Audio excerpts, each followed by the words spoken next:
The provincial election now just a day away. Polls currently suggest Doug Ford will get a second term in office. Now the question is which party will become the official opposition.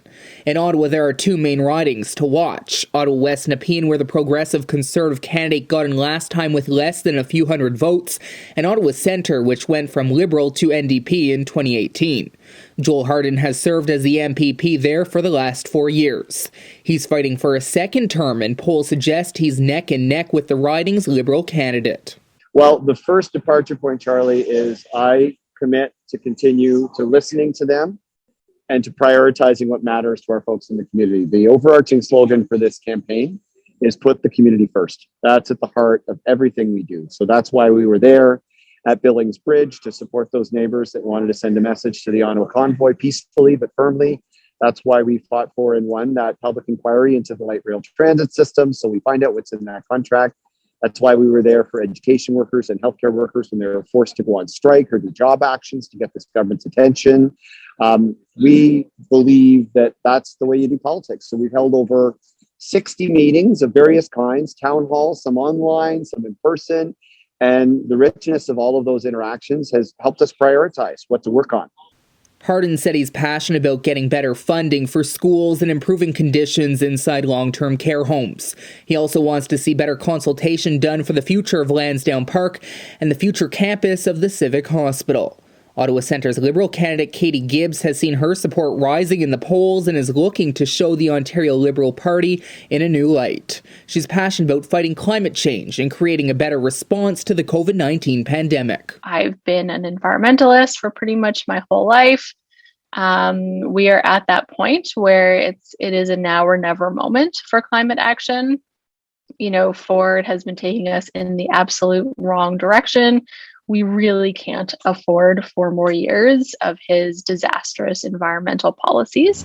Here in Ottawa West Nepean, this riding was particularly hit hard during last Saturday's storms, and now local Green Party candidate Stephen Warren says climate change should be a hot ticket item this election. At only 18 years of age, Warren is the Green Party's youngest candidate and hopes to be the first member of provincial parliament with autism at Queen's Park.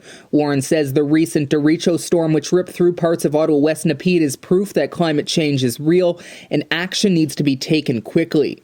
Parts of the riding were without power for over a week due to the storm, and hundreds, maybe thousands of trees were toppled over, some completely uprooted from the ground. In the last few years, Ottawa West Nepean has also been hit by multiple tornadoes which touched down in 2018 and record-breaking floods which impacted the Britannia neighborhood. It's now or never. If we don't take action now, the climate crisis is going to drastically affect my future and the future of future generations.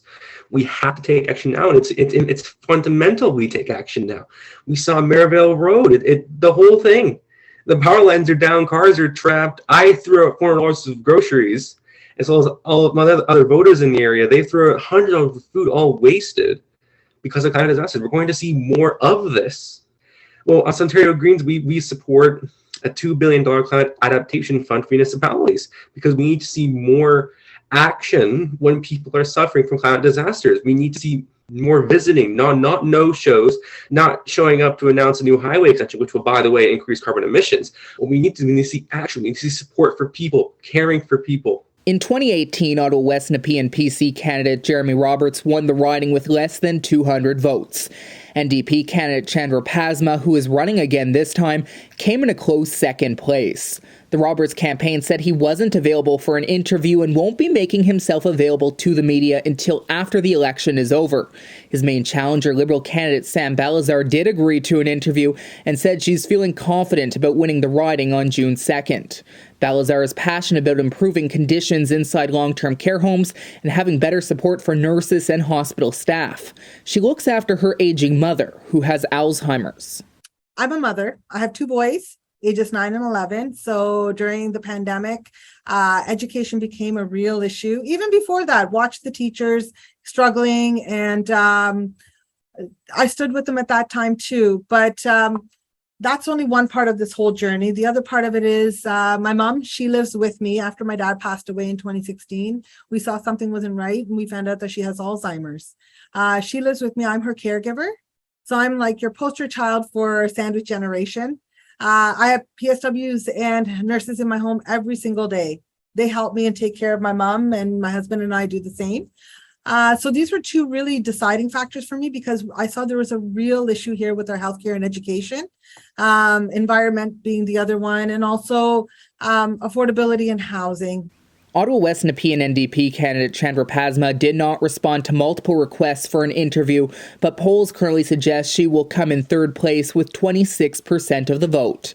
Balazar said she isn't concerned about going up against two previous candidates, saying Ottawa West Nepean is ready to elect a Liberal government again. I feel very confident. People have told us, and the voices have been heard, that they want a Liberal government back here. We are the only government who's going to take down Doug forward. I come with a lot of experience. I work across all levels of our governments. I come from the public service, so I know how the other side works as well.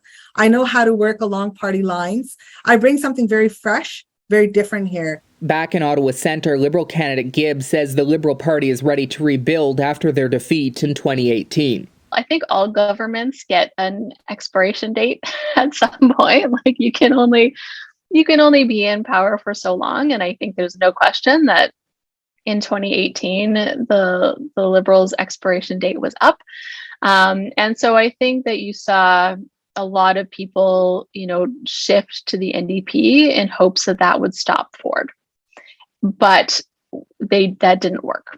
The NDP had their chance. They were not able to defeat Ford. And I think that realistically, the NDP hit their ceiling in the last election, like anybody who was open to voting that way did. And their ceiling is just not high enough to be able to defeat Ford and form government. But Hardin disagrees, saying Ottawa Centre residents are proud of the work he's accomplished over the last 4 years and wants to see a new government in Ontario. What I keep hearing from people is they appreciate the fact that when they elect new Democrats, we listen to the community and we put it first. We won't run and hide when the Ottawa Hospital wants to completely change its plans and build a parking garage. We won't run and hide when developers want to build things at Lansdowne with last minute notice. We're not afraid to take on the bullies in the schoolyard if that's what needs to happen. We have been accused of being troublemakers, Charlie, and I wear that badge with pride. Because sometimes you do have to make trouble to get things done. Not all the time, but sometimes you do. So I'm not a backpatter. I'm not someone who just wants to soak into the fabric of the rich and powerful in Ottawa politics. I'm someone who wants to work hard for the community, and I'm surrounded by a family of New Democrats here that thinks exactly as I do. I started years ago with Jack Layton, and Jack used to tell me, work hard, be kind. And to that I've added, and make good trouble. Polls currently suggest the Liberals will beat the NDP in Ottawa Centre by only 3 points, coming in with 40% of the projected vote. But Hardin says he's not concerned and is feeling confident heading into Election Day. Back in Ottawa West Nepean, the Conservatives and Liberals are both tied with 30% of the projected vote, so it could really be anyone's game. But the NDP there say they should not be underestimated and feel they're going to do much better than what the polls say. They, of course, are relying on their election results from 2018, hoping to see a similar result this time around. Charlie Sinach, UIN News, Ottawa.